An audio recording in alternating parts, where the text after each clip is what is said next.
Hello everyone, हारी to all. I hope आप सब अच्छे होंगे माय फ्रेंड्स।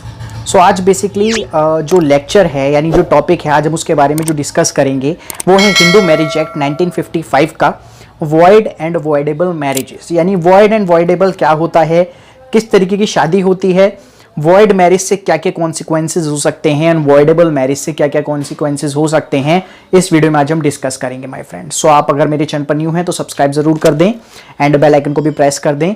एंड अगर आप ऑनलाइन क्लासेस या BLLB के नोट्स लेना चाहते हैं तो आप हमसे कॉन्टैक्ट कर सकते हैं। व्हाट्सएप नंबर आपको डिस्क्रिप्शन बॉक्स में अवेलेबल हो जाएगा और आज ही आप अपनी ऑनलाइन क्लासेस को ज्वाइन कर। So first of all void marriages क्या होती हैं।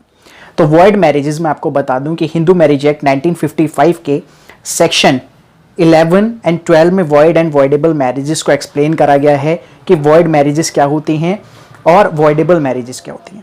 तो वॉइड मैरिजेस बेसिकली वो होती हैं, आपने शायद इंडियन कॉन्ट्रैक्ट एक्ट 1872 में भी पढ़ा होगा कि वॉइड मैरिजेस क्या होती हैं, यानी जो शून्य होती हैं, शुरू से ही शून्य होती हैं। मान लीजिए कुछ आपको कंडीशंस बता देता हूं। जैसे हिंदू मैरिज एक्ट के अकॉर्डिंग पहली कंडीशन जो आती है वो ये है कि section 5 of the Hindu marriage act 1955 के अकॉर्डिंग क्या होता है कि अगर आप एक टाइम पर दो शादी कर लेते हैं यानी बेसिकली बाइगेमी प्रैक्टिस करते हैं तो ऐसे में जो आपकी मैरिज है वो वॉइड हो जाती है। यानी इसमें अगर किसी भी तरीके का कोई भी पार्टनर क्लेम करता है तो आगे चल के वो मैरिज बिल्कुल वॉइड कर दी जाएगी और किसी भी तरीके का मेंटेनेंस के लिए आप क्लेम नहीं कर सकते। दूसरी कंडीशन, अपने ही सपिंडर रिलेशन में बेसिकली आप अगर शादी करते हैं या प्रोहिबिटेड डिग्रीज में अगर आप शादी करते हैं तो वो भी आपकी वॉइड मैरिजेस हो जाएंगी माय फ्रेंड्स। आपको समझ आया होगा। यानी तीन कंडीशन मैंने आपको बताई। पहली, फर्स्ट ऑफ ऑल, यानी एक टाइम पर एक ही शादी कर सकते हैं according to the Hindu marriage act. And अगर आप दूसरी शादी कर रहे हैं तो आपको फर्स्ट ऑफ ऑल आपको डाइवोर्स देना पड़ेगा, देन अगेन आप शादी कर सकते हैं,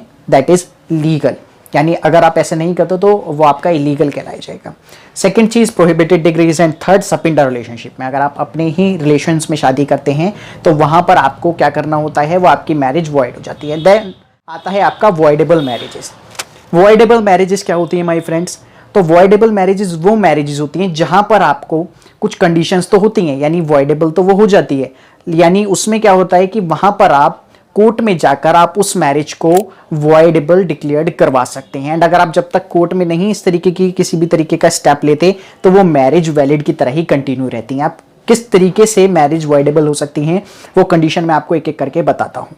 सो सबसे पहली जो फर्स्ट कंडीशन आती है दैट इज इम्पोटेंसी, यानी incapable of doing such activities which is necessary for a marriage. यानी अगर मैरिज के लिए जो भी एसेंशियल्स बेसिकली हैं, यानी जब एक आप शादी करते हैं तो उसमें जो जो चीज़ें बेसिकली नेसेसरी होती हैं, यानी फिजिकली मेंटली इंसान फिट होना चाहिए एक लीगली तौर पर मैरिज करने के लिए। तो अगर इम्पोटेंसी होती है, चाहे वो मेल में हो या फीमेल में हो, तो ऐसी मैरिजेज वॉइडेबल मैरिज कहलाई जाती हैं जहां पर फिजिकली या मेंटली इनकेपेबल नहीं है कोई भी स्पाउस, चाहे वो एक मेल स्पाउस हो या फीमेल स्पाउस हो।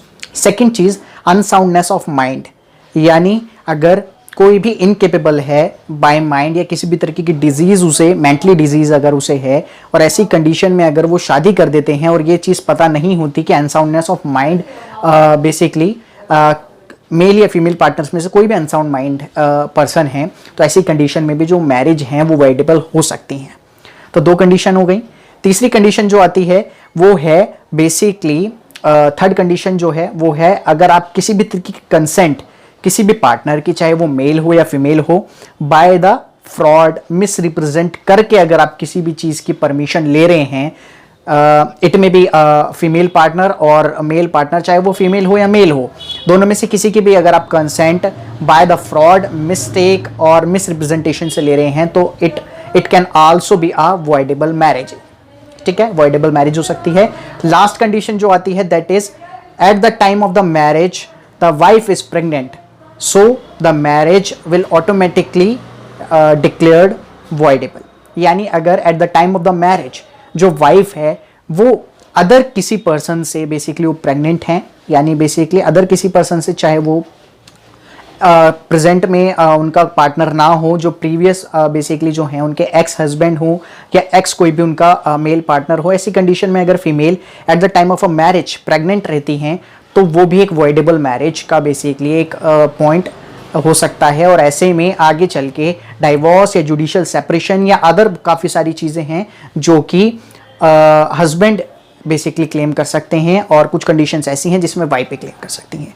सो आई होप फ्रेंड्स आपको समझ आया होगा वॉइड एंड वॉइडेबल मैरिजेस क्या होती हैं, और अगर आपको किसी चीज़ में डाउट है तो you can ask me and you can comment on comment box. And if you know more legal videos, basically Instagram page जो है वो आपको डिस्क्रिप्शन बॉक्स में अवेलेबल हो जाएगा, वहाँ जाकर आप बेसिकली ज्वाइन कर सकते हैं अपनी ऑनलाइन क्लासेस भी। एंड ज़्यादा नॉलेज के लिए, लॉ को जानने के लिए कि लॉ क्या है, आपके लीगल राइट्स क्या हैं, तो आप बेसिकली मुझे इंस्टाग्राम पे भी फॉलो कर सकते हैं फ्रेंड्स।